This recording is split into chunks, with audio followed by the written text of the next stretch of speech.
Bismillahirrahmanirrahim. Assalamualaikum warahmatullahi wabarakatuh. Teman-teman sekalian, kali ini sesi kita akan berbicara tentang mindfulness. Sebenarnya dari abad 15 kata ini sudah sangat populer. Semakin populer itu di masanya ketika seorang profesor American Psychology, seorang psikologis, profesor di Amerika itu kembali mengangkat dan menulis buku tentang mindfulness, namanya John Kabat. Dia kan akhirnya menceritakan bagaimana sebenarnya apa itu mindfulness dan bagaimana dia dan mengapa dia menjadi sesuatu yang terus-menerus menjadi sangat populer untuk diketahui oleh banyak orang. Secara singkat adalah sadar penuh, hadir utuh. Itu secara simpelnya. Nah, pertanyaannya adalah memang ada apa dengan kita harus punya kesadaran penuh dan juga hadir utuh.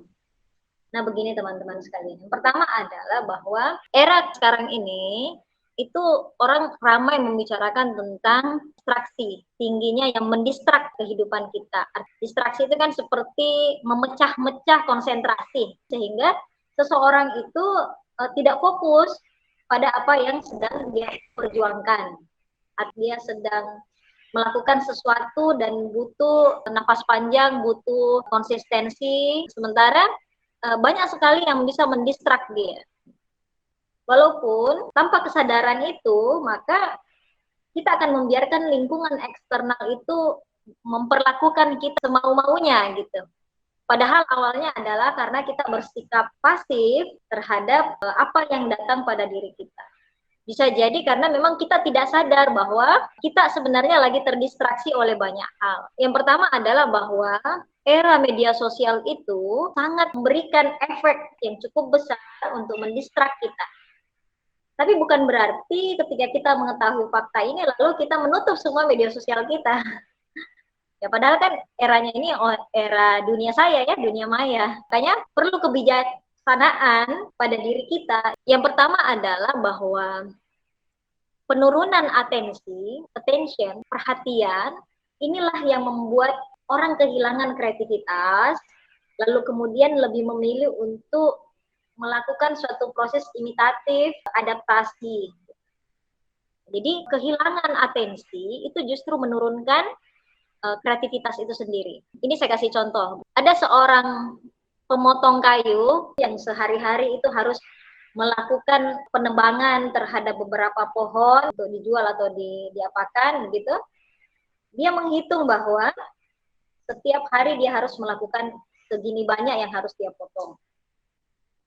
Hari berganti hari dia merasakan bahwa kok saya semakin tidak mampu ya untuk mencapai dulu-dulu. Dia mulai melihat bahwa oh memang karena usia saya sudah tua. Dia membuat satu konklusi sendiri bahwa ini disebabkan karena saya sudah tua. Dia terlupakan bahwa kapak yang dia punya itu tidak pernah lagi untuk dia asah.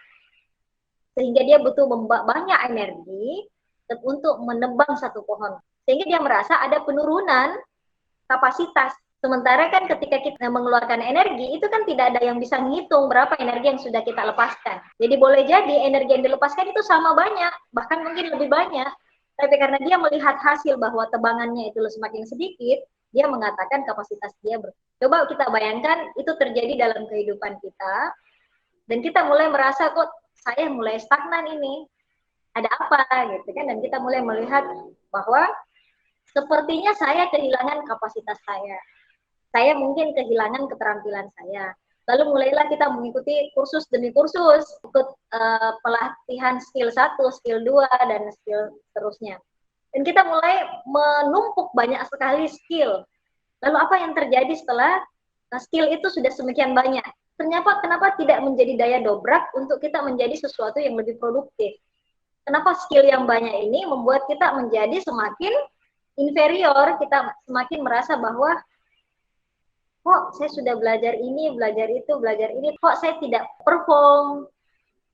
Itu kenapa? Kok semakin banyak skill yang saya kuasai, semakin saya merasa bahwa saya seperti biasa-biasa saja. Kita kenapa mulai dari situ dulu? Akhirnya apa? Kita mulai membuat satu konklusi dalam kehidupan kita bahwa ketika kita kekurangan kapasitas, kita kekurangan kemampuan, maka jalan satu-satunya adalah menambah skill.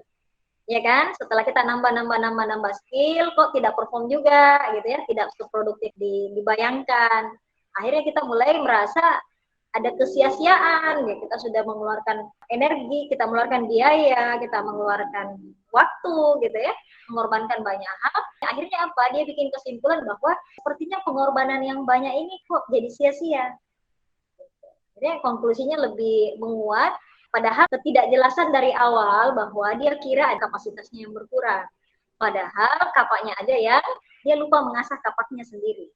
Dia lupa mengasah dirinya sendiri. Dia melekatkan sesuatu itu hanya sekedar pada kemampuan tangan. Apa yang kita maksud dengan yang harus kita asah kalau kita berbicara tentang diri? Tentu tidak hanya sekedar fisik kita, karena keterampilan fisik itu memang akan terekam di otot myelin kita, menebal dia ketika kita latihan. Makanya memang latihan itu tetap dibutuhkan.